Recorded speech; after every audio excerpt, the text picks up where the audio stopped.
नमस्कार मित्रांनो, IPL मध्ये मी आपलं स्वागत करतो।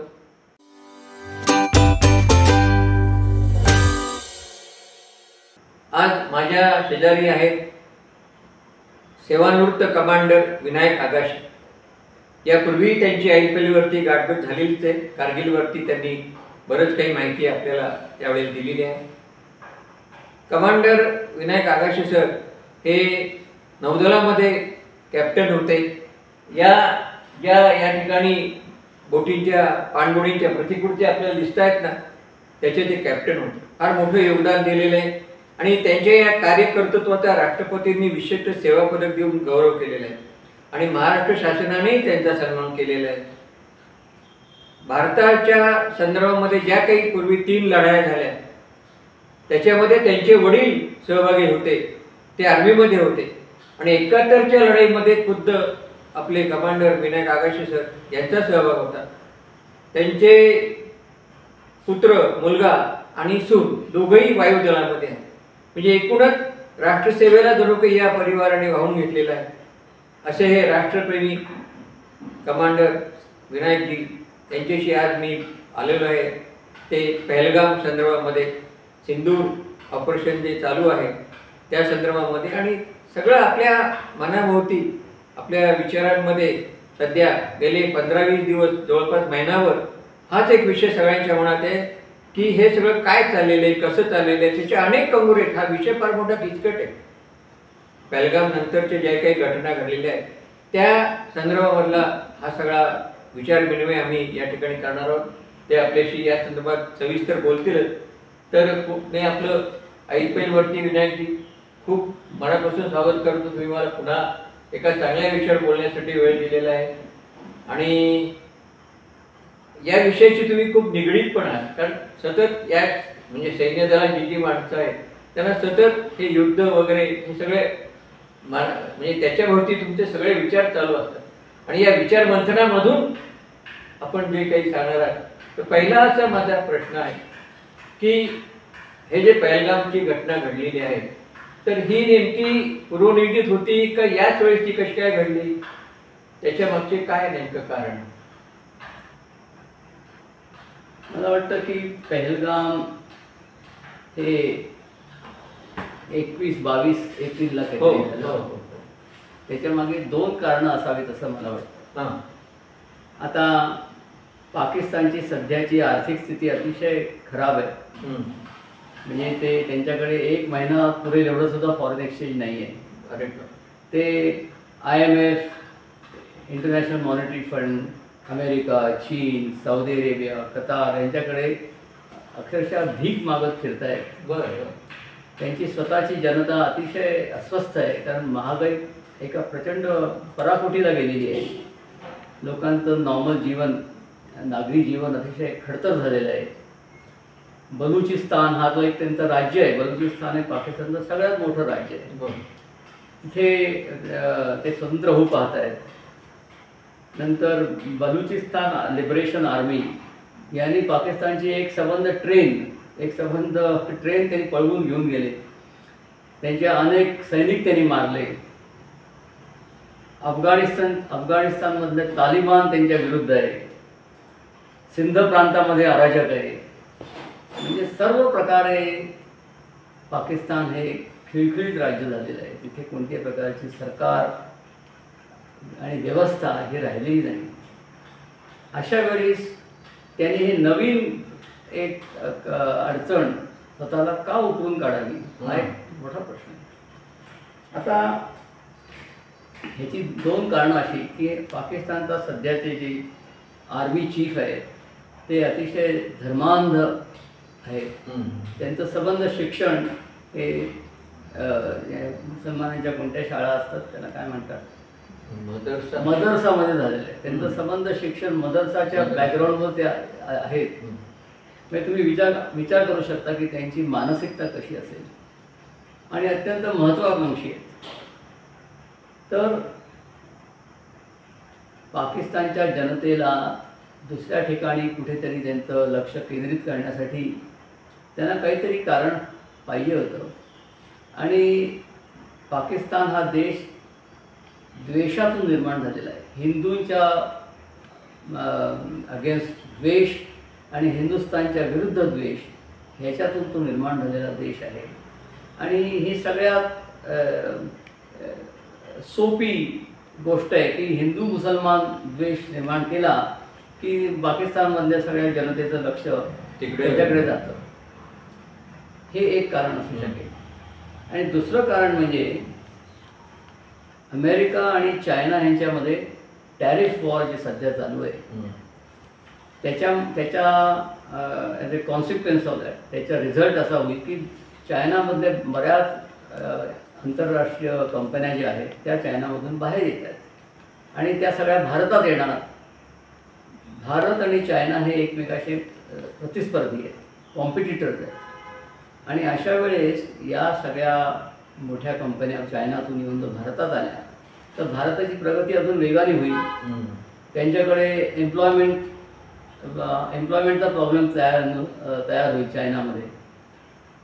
आणि चायना पाकिस्तानला अनेक प्रकारच्या गोष्टी पुरवतो, त्यांना पैसे पुरवतो, त्यांच्यामध्ये इन्व्हेस्टमेंट करतं.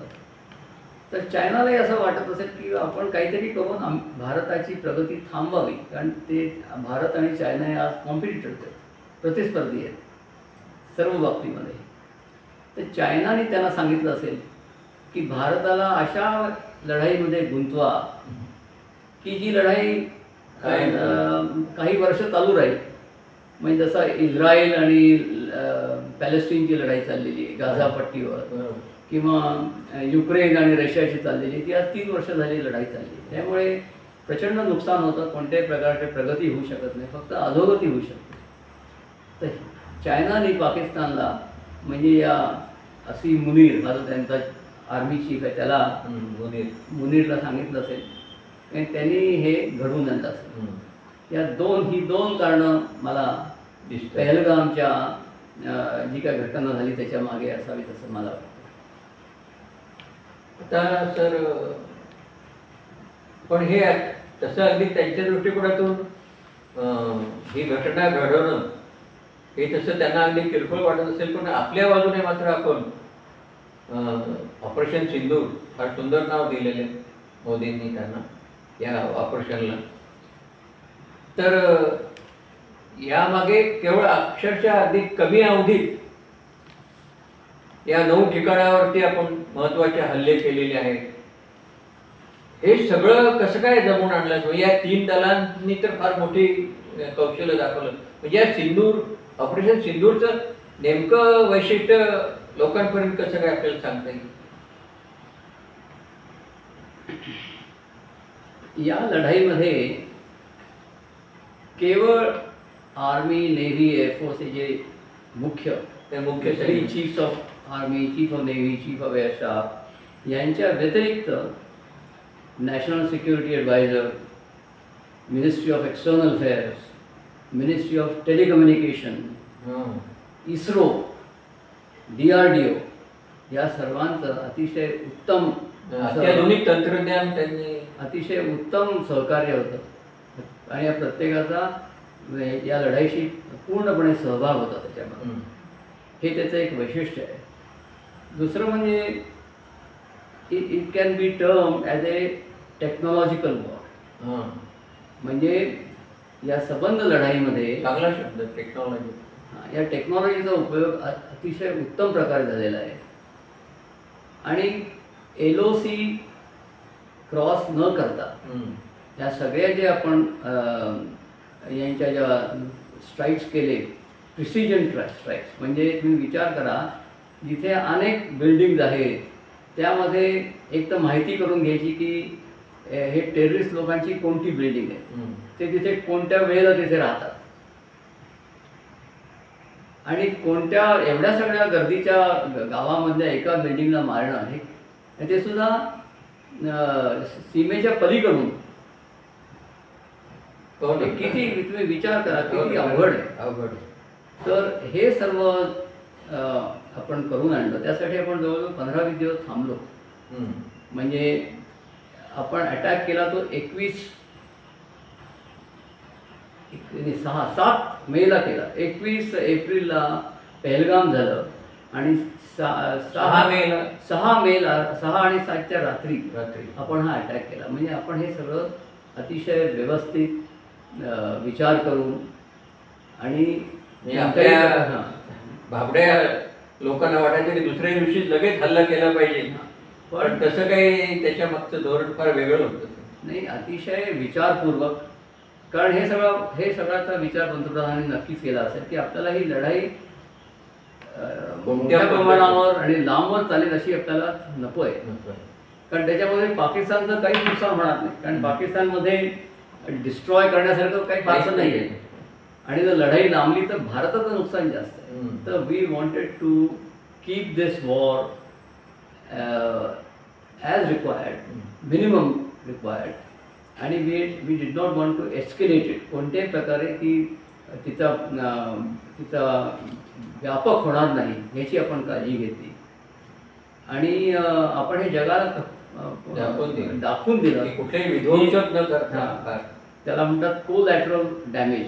कोलॅटरल डॅमेज कमीत कमी होईल किंवा होणार नाही याची काळजी घेऊन आपण जिथे हे टेररिस्ट लोक राहत होते अशा 9 जागांवर आपण LOCच्या न क्रॉस करता अटॅक केला. या सगळ्यांचं टीमवर्क इतकं सुंदर असणार आहे. म्हणजे तिन्ही दल आणि तुम्ही जे सांगितले बाकीची सगळी मंडळी, त्यांचं सगळं टीमवर्क अतिशय उत्तमच असणार. तर याच्यामध्ये इस्रोचं, DRDOचं अतिशय मोठं काम त्यांनी केलेलं आहे.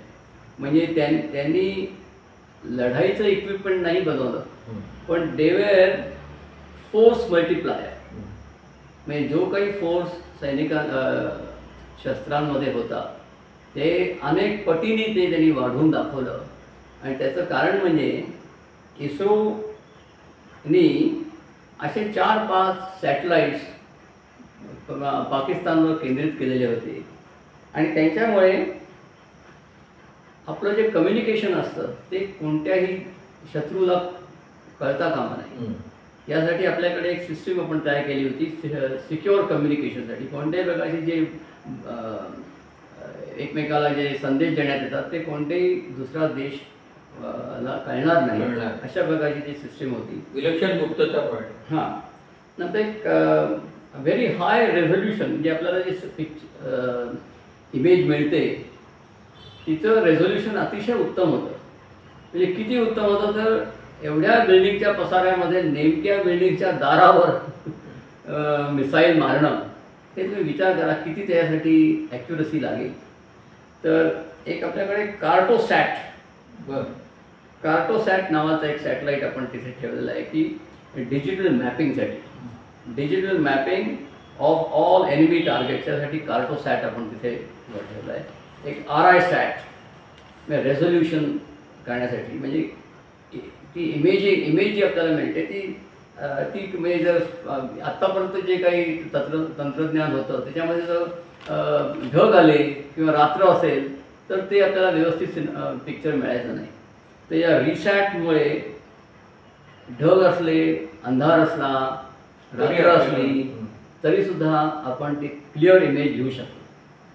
नंतर GSAT-6 आणि GSAT-7 या सॅटेलाईट्सनी आपलं आर्मी, नेव्ही आणि एअरफोर्समधलं जे काही आपल्याला डेटा इकडनं तिकडे ट्रान्सफर करायचा असेल तो रिअल टाईम ट्रान्सफरचा अर्थ असा आहे की पूर्वी एखादा सेकंद किंवा काही अर्धा सेकंद ही माहिती उशिरा मिळायची, टाईम लॅग. तसं न असताना GSAT-6 आणि GSAT-7 या सॅटेलाईटमुळे real time data transfer was being done between the आर्ममेंट.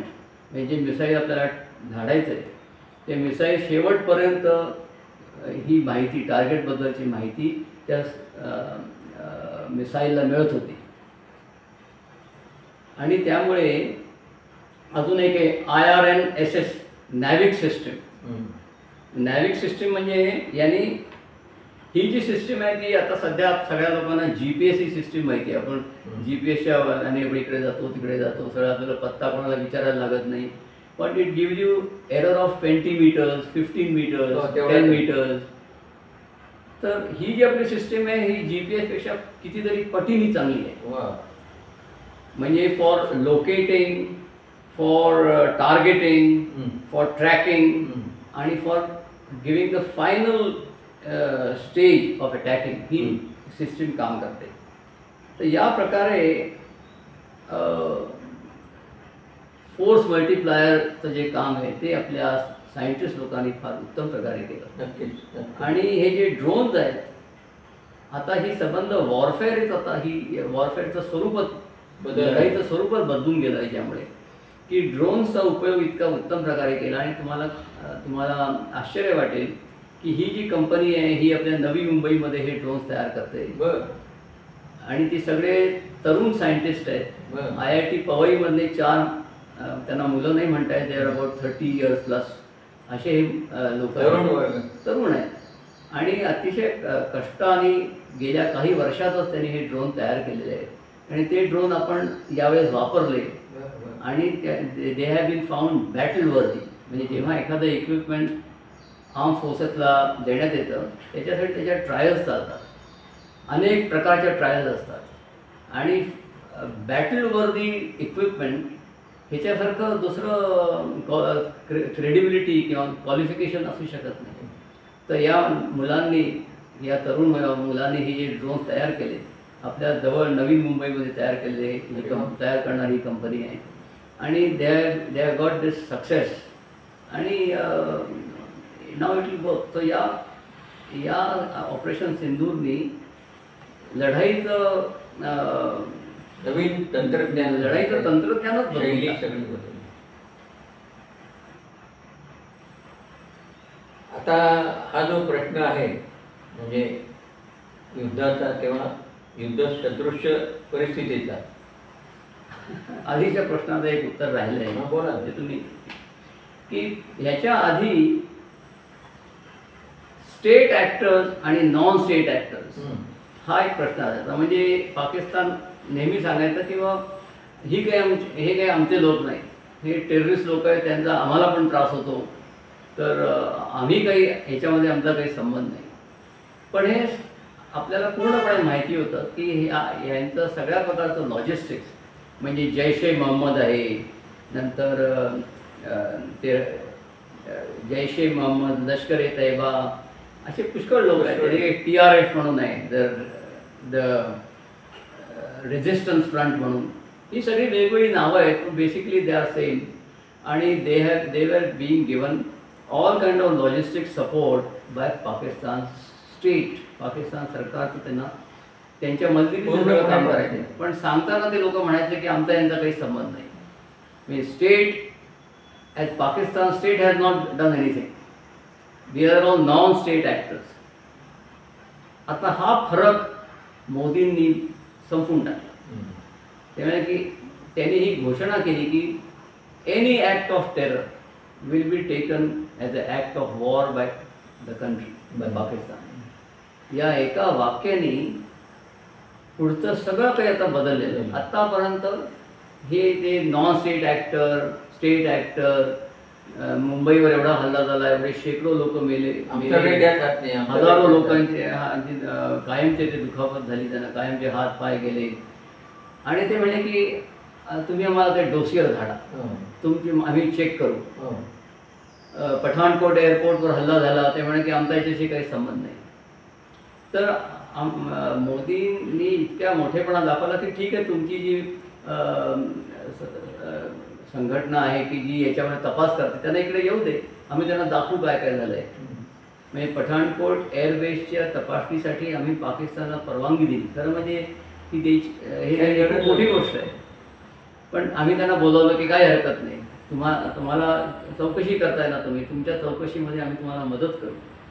तर पाकिस्तानच्या ज्या काही एजन्सीज होत्या तपासणी करणाऱ्या त्यांना आम्ही पठाणकोट एअरबेसला येऊ दिलं. आणि ते परत गेले. ते म्हणे की हे तर भारतातल्या लोकांनी घडवून आणलं आहे, ह्याचा आमच्याशी काहीच संबंध नाही. या टोकापर्यंत ते गेले. आता हे सगळं संपलेलं आहे. एका घोषणेने, एका वाक्याच्या घोषणेने पंतप्रधानांनी संपून टाकलं की every act of terror will be taken as a act of war. म्हणजे ऑपरेशन सिंदूरचं वैशिष्ट्य जे तुम्ही मला विचारलं तर या सगळ्या गोष्टी सांगतो.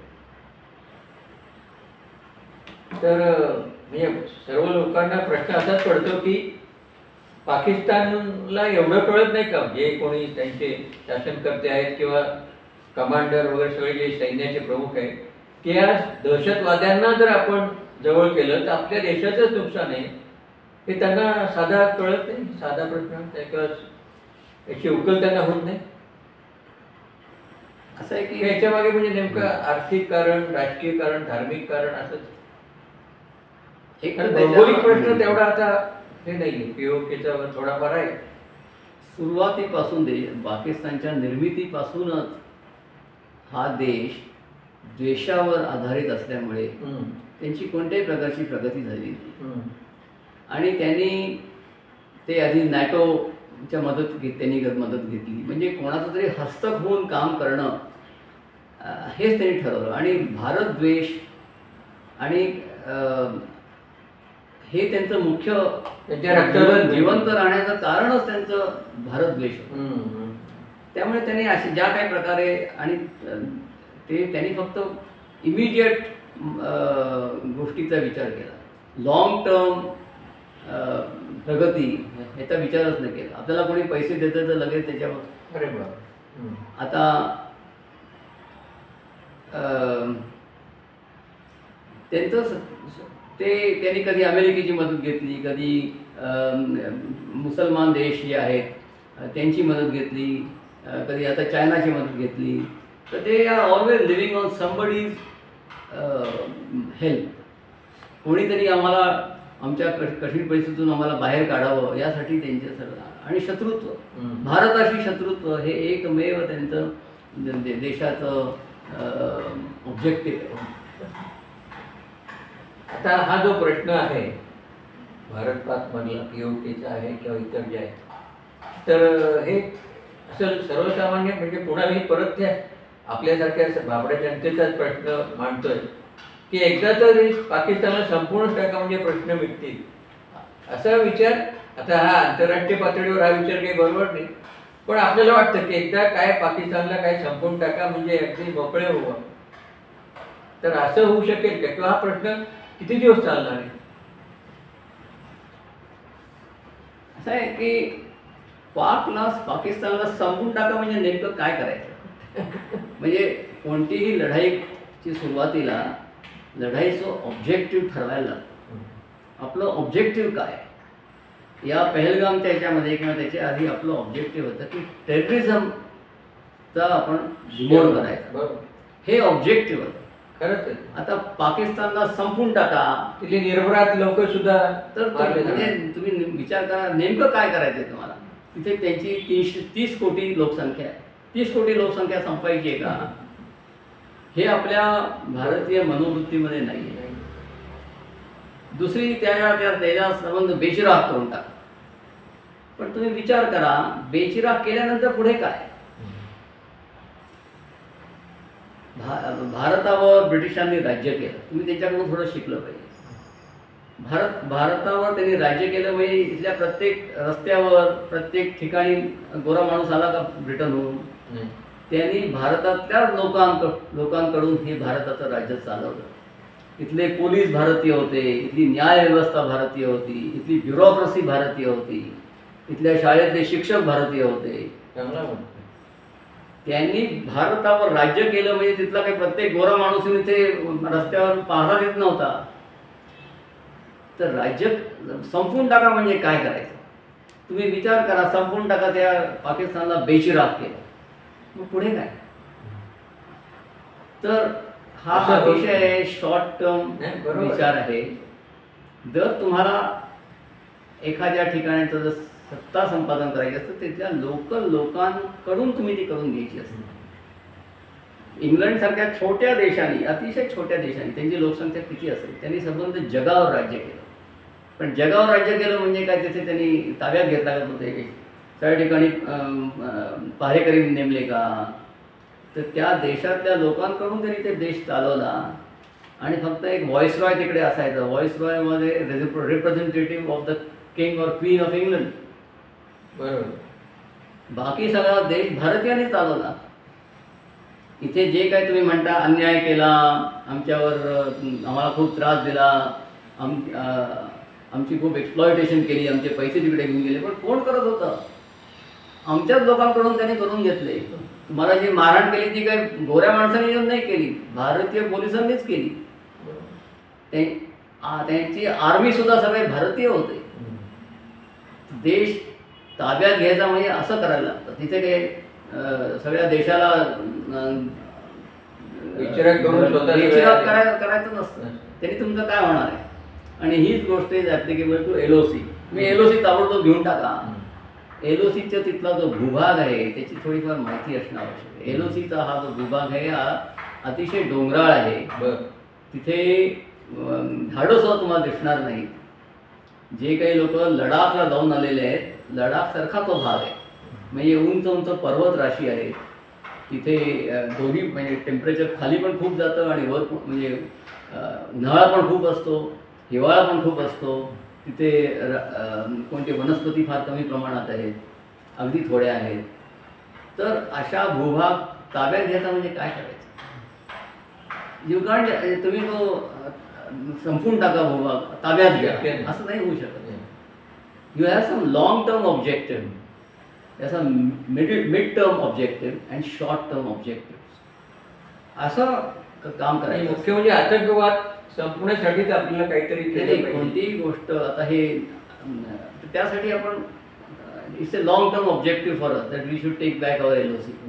आणि झालेल्या ही जी LOC काय म्हणतात, पाक ऑक्युपाय POK हे आधी 47 साली आपण दिलं नसतं की ज्यावेळेस आपल्या फौजांनी ते ताबडतोब ताब्यात घेतलं होतं. ते सांभाळणं सोपं होतं.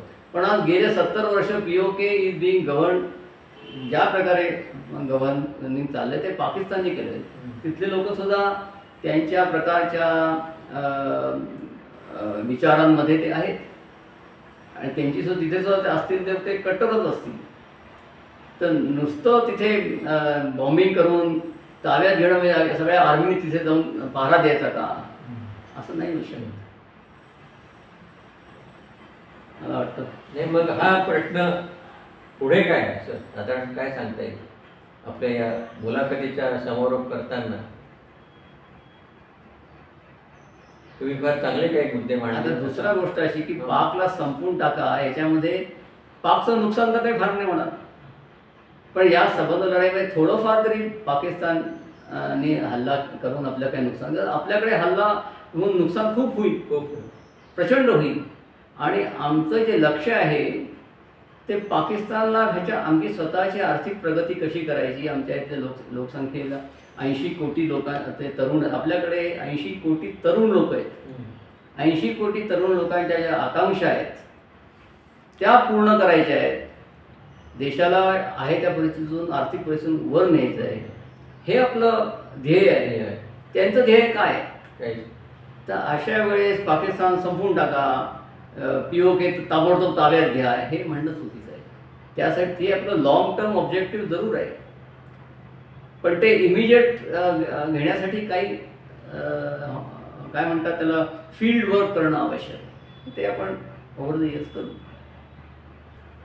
तर आता हे सगळं चालू आहे, चालू झालेलंच आहे. परंतु पुढच्या पिढीच्या दृष्टिकोनातून नेहमी येतं की हे या पुढे काय होणार आहे, हा प्रश्न किती दिवस चिघळत राहणार आहे. तर त्याचं काही उत्तर आपल्याला सांगता येईल? याच्यासाठी पाकिस्तान ते आपण आधी इमिजिएट त्यांचे जे पुढारी आहेत त्यांचा विचार करू आणि नंतर संबंध पाकिस्तान जनतेचा विचार करू. चालेल. तर आता सध्याचा जो पाकिस्तानचा आर्मी चीफ आहे जनरल मुनीर, हा त्या कोणत्या मुस्लिम मदरसामधून शिकून आलेला माणूस आहे. आणि त्याला असं म्हणतात की त्याला संबंध कुराण तोंडपाठ आहे असं म्हणतात लोक. आणि तो सगळे सारखे त्याच्या भाषणामध्ये त्याचे उच्चार करत असतो. वेगवेगळ्या वेगवेगळ्या आयत तो सारखा सांगत असतो. आणि तो त्याचं जे भाषण तुम्ही सगळ्यांनी जरूर ऐका. तो म्हणतो की त्याच्या सैन्याला सांगताना की तुम सब लोग अल्लाह के सिपाही हो. और अल्लाह के सिपाहियों ने अल्लाह के लिए तुम लड़ाई कर रहे हो, तुम यहाँ मर भी जाओगे तो जन्नत में जाओगे. तर ही जी तो भाषा वापरतो आणि सगळ्याच जनतेला, त्या सगळ्या मुसलमान जनतेला स्वर्ग आणि नरक याच्या कल्पना त्यांच्या डोक्यामध्ये अतिशय स्थिर झालेल्या आहेत. भारतीयाला जर सांगितलं की तुला स्वर्गात जायचं आहे का, तो हसतो. त्याला काही स्वर्गाच्या त्याच्या आयडिया वेगळे असतात. पण त्यांच्याकडच्या लोकांना जन्नत आणि काय नरक याच्या आयडिया अतिशय, आणि त्या अतिशय सोप्या आहेत की तुम्ही देशासाठी किंवा धर्मासाठी तुम्ही काही जरी केलं तरी तुम्ही स्वर्गात जायला तुम्ही मोकळे आहात. तर अशा लोकांना तो उठवतोय. त्यांच्याकडे अजून एक आयडिया आहे, त्याला म्हणतात अल तकिया. अल तकिया म्हणजे तुम्ही तुमच्या शत्रूशी चांगले संबंध करा, त्याची मैत्री करा, त्याचा विश्वास संपादन करा. पण जेव्हा वेळ येईल तेव्हा तुम्ही त्याला विश्वासघात केला तर तुम्ही अल्लाचं काम करताय. अशा प्रकारची एक शिकवण त्यांना दिलेली आहे. तर आणि आत्तापर्यंत जे तुम्ही 47 सालापासून आत्तापर्यंत इतक्या वेळा त्यांच्या लढाई झाल्या, त्यांनी कोणतंही दिलेलं प्रॉमिस किंवा दिलेलं कधीही पाळलं नाही. सिमला ॲग्रीमेंट झालं, त्याच्या आधी अनेक ॲग्रीमेंट झाले. 1965च्या लढाईमध्ये त्यांनी ॲग्रीमेंट केलं. 47 साली स्वातंत्र्य मिळाल्यानंतर 15 ऑगस्टला स्वातंत्र्य मिळालं, त्यांना 14 ऑगस्टला स्वातंत्र्य मिळालं. सप्टेंबरमध्ये त्यांनी काश्मीर आणि लडाख घेण्यासाठी लढाई केली. बलुचिस्तान हा स्वतंत्र देश होता. बलुचिस्तान आणि त्यावेळेचं पाकिस्तानचे प्रेसिडेंट जिना यांच्यामध्ये करार झाला की आम्ही तुमच्यावर हल्ला करणार नाही, तुम्ही आमच्यावर हल्ला करायचा नाही. पण काही दिवसामध्ये त्यांनी बलुचिस्तानमध्ये आर्मी घातली आणि बलुचिस्तान ताब्यात घेतलं. तर यांनी आत्तापर्यंत कोणतेही ॲग्रीमेंट हे त्यावेळेस वेळ काढण्यासाठी सही केली, पण त्यांनी ते कधीही ते मान्य केलं नाही. ही त्यांची हा त्यांचा इतिहास आहे आणि हा चालू राहील अशी मला खात्री आहे. तर त्या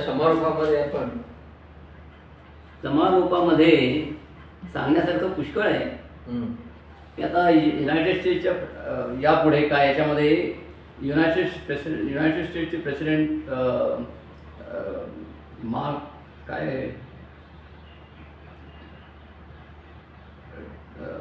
काय नाव त्याचं, डोनाल्ड ट्रम्पने त्याच्या भाषणात भारत आणि पाकिस्तान दोघांना एकाच तराजूत मापलं आहे. ते सांगितलं तुम्ही दोघांनी लढाई थांबवा, आम्ही तुम्हाला आमच्या ट्रेडमध्ये तुम्हाला कन्सेशन देऊ. ही त्यांनी फार मोठी चूक केली. म्हणजे भारताचा या लढाईचं कारण आम्ही नाहीच होत. बरोबर. आणि काही दिवसापूर्वी जेव्हा मोदी आणि त्यांच्यामध्ये करार झाले त्याच्यामध्ये we had decided to become संरक्षण क्षेत्रामध्ये आपल्याशी त्यांनी करार केला की आम्ही तुम्हाला मदत करू. It was a strategic partner, ह्याच्यासाठी त्यांनी करार केला. आणि आता तो पाकिस्तान आणि भारताला एकाच तराजूत तोलतोय, ही एक फार मोठी चूक आहे. म्हणजे अमेरिकेवर विश्वास ठेवायचा किंवा नाही याच्यावर विचार करायला लागेल.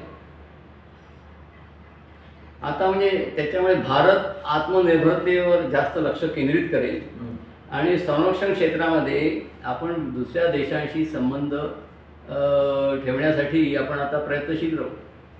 कारण अमेरिका आपल्याला कधी धोका देईल सांगता येत नाही. बरोबर. तर ह्याच्याबद्दल सांगायचं म्हणजे खूपच इंटरेस्टिंग गोष्ट आहे. तुम्हाला म्हणजे हे जग जिओ मिलिटरी पॉलिटिकल सिच्युएशन सध्याची कशी असं तुम्ही जर विचारलं तर ती फारच विचित्र आहे.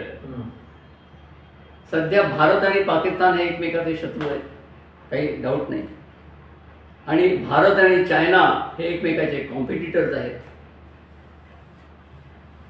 भारत आणि रशिया हे स्ट्रॅटेजिक पार्टनर्स आहेत. पण रशिया आणि चायना हे एकमेकाचे मित्र आहेत. चायना आणि पाकिस्तान हे दोघंही अमेरिकेशी त्यांचे चांगले संबंध आहेत. म्हणजे चांगले असे की अनेक बाबतीमध्ये त्यांचे संबंध आहेत. तर हे टॅरिफ वॉर आहे म्हणजे काही संबंध बिघडलेत असं नाही आहे. म्हणजे चायना पाकिस्तान हे अमेरिकेशी त्यांची चांगली नाही तरी संबंध आहे. आणि त्यातले जर पाकिस्तान आणि अमेरिकेचे चांगले संबंध आहेत. आता पाकिस्तानला अमेरिकेने $2 बिलियन IMF कडून दिले आणि त्यांना आत्तापर्यंतचा इतिहास सांगतो की यांना दिलेली मदत हे ज्याच्यासाठी मागितली त्यासाठी वापरत नाही, पण ते भारतावर अटॅक करण्यासाठी वापरतात. हे सगळ्यांना माहिती आहे, अमेरिकेलाही माहिती आहे. इकडे अमेरिकाचा आपला संबंध चांगला आहे. त्याने आत्ताच आपल्याला स्ट्रॅटेजिक पार्टनर्स म्हणून हे दिलेली आहे. Pakistan has got very good relationship with Turkey. Turkey is a member of NATO and has got an allied treaty with United States. United States has a vibrant strategic, economic and defense partnership with India. भारताचा आणि अमेरिकेचा सगळ्या बाबतीमध्ये आम्ही treaty केलेली आहे की ते आम्हाला प्रत्येक बाबतीत ते आम्हाला मदत करतील. फॉर फ्युचर मिलिटरी हार्डवेअर ते आम्हाला मदत करायची. आत्ताच नुकतीच ट्रीटी झाली. पण त्यांचे टर्कीचे संबंध चांगले. टर्कीमध्ये त्यांचा न्यूक्लिअर वेपनचा डेपो आहे टर्कीमध्ये. त्याचप्रमाणे पाकिस्तानमध्ये त्यांचा न्यूक्लिअर वेपनचा डेपो आहे की ज्याच्यावर आपण आता जे काय रेडिएशन वगैरे झालं ते तिथून झालं. आणि पाकिस्तानमध्ये तुम्ही त्यांना मदत करता. तुमचे तिथे डेपो आहेत न्यूक्लिअर वेपनचे. पण ज्यांनी हे सप्टेंबरमध्ये न्यूयॉर्कवर हल्ला केला विमानं घेऊन, अमेरिकेची विमानं घेऊन हल्ला केला, त्याचं नाव काय? तो पाकिस्तानमध्येच लपलेला होता. The man who attack New York was stationed in Abbottabad, पाकिस्तानच्या मिलिटरी लादेन. आणि अमेरिकेला त्याच्या पाकिस्तानच्या घरात जाऊन त्याला लादेनला मारावं लागलं. तरी सुद्धा अमेरिकेचे आणि पाकिस्तानचे संबंध चांगले आहेत. अमेरिका भारताला पार्टनर म्हणतं पण पाकिस्तानशी मैत्री ठेवतं. चायना ते अमेरिकेचे वेगवेगळ्या प्रकारे कॉम्पिटिशन आहे किंवा त्यांना टॅरिफ वॉर चालली आहे. पण चायना पाकिस्तानला मदत करतं आणि पाकिस्तान अमेरिकेची मैत्री आहे.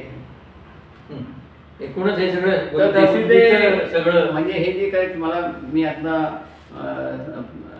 सीन सगळा पिक्चर दाखवलं जगात. Jio military economic situation in the world is very complicated. Is very very complicated. तर पुढे काय होईल काही सांगता येत, कोणत्या दिशेने जगामध्ये गोष्टी घडतील हे आत्ता तरी सांगता येत. तर मित्रांनो, आजच्या या प्रासंगिक घडामोडींवरती अनेक अंगांनी आगाशे सर आपल्याशी बोललेले आहेत. हा जो प्रश्न आहे मोठा किचकटही आहे, त्याला मोठे कंगोरे आहेत, अनेक व्यापक आहे. त्यांनी सांगितलं की मोदींनी जी पावलं उचललेली आहेत त्यामध्ये सर्व बाबतीत आत्मनिर्भर आपला देश झाला पाहिजे आणि इतर देशांशी कसे आणि किती संबंध ठेवायचे, कोणत्या बाबतीत ठेवायचे हेही आपण पाहिलं पाहिजे. तर अशा प्रकारे तुम्ही आज या विषयाच्या अनुषंगाने बरेच पदर उलगडून दाखवले. त्यामुळे हा विषय बराचसा आमच्या मनापर्यंत विचारपर्यंत पोहोचलेला आहे. तर त्याचा मला फार आनंद झालेला आहे. एक सांगावं असं वाटतं की एवढी मोठी लढाई, इतकी महत्त्वाची लढाई, इतक्या प्रकारच्या गोष्टी जगामध्ये घडत असताना अनेक गोष्टींवर लक्ष केंद्रित करावं लागतं. ज्यांना डिसिजन घ्यायचं असतं, ज्यांना निर्णय घ्यायचा असतो. हे सर्व चालू असताना तुम्ही लक्षात घेतलं पाहिजे की नागरी जीवनामध्ये काहीही फरक झालेला नाही. वेळेवर पाणी येतं आहे, इलेक्ट्रिसिटी वेळेवर आहे, ज्या मार्केटमध्ये सगळ्या गोष्टी अवेलेबल आहेत. मुंज, नाटक, सिनेमा, लग्न, बारसं, मंगळागौर सर्व काही व्यवस्थित चाललेलं आहे. ही एक फार मोठी गोष्ट आहे की देश एवढ्या मोठ्या लढाईमध्ये भाग घेत असताना, इतक्या गोष्टी चालू असताना तुमचं नागरी जीवन ह्याच्यामध्ये कोणताही बदल झालेला नाही. मार्केटमध्ये गर्दी आहे, आपले ज्वेलर्स, सगळ्या ज्वेलरची दुकानं आहेत ती भरलेली आहेत, लोकांची गर्दी आहे. सर्वसामान्यांचं जगणं आहे तसं छान चालू आहे, सर्व चालू आहे. एक मोठी आणि गोष्ट आहे. त्याचं सगळं श्रेय या सैनिकांनाच दिलं पाहिजे की त्यांनी ही जी खंबीर बाजू लावून धरलेली आहे, त्यामुळेच तुमचं आमचं सर्वसामान्यांचं इथं जगणं खूप सुसह्य झालेलं आहे. आणि ही गोष्ट फार महत्वाची तुम्ही सांगितलेली आहे. सैनिकांनी त्यांची बाजू व्यवस्थित धरली हे खरं आहे, पण देशाचं लिडरशिप किती कणखर आहे, देशाचं स्टेबल आहे, याच्यासाठी याचं प्रॉपर ॲप्रिसिएशन झालं पाहिजे. खरं म्हणजे नेतृत्व कॅप्टन हा किती कुशल, विचारी, विवेकी असला पाहिजे, हे आजचे जे आपलं नेतृत्व आहे मोदीजींचं आणि इतरांचं, ते फार महत्त्वाचं आहे. त्या सगळ्यांना आपण शुभेच्छा देऊ, धन्यवाद देऊ आणि या ठिकाणी हा संवाद आपण थांबूया. ऐकपैलला जरूर सबस्क्राईब करा. आजचा जो संवाद आहे हा थोडा वैचारिक आहे, समजून सांगण्यासारखा आहे, म्हणून हा संवाद आपण इतरांपर्यंत पोहोचवण्यासाठी हे चॅनल शेअर करा, सबस्क्राईब करा. पुन्हा एकदा आपल्याला धन्यवाद देतो आणि थांबतो. नमस्कार.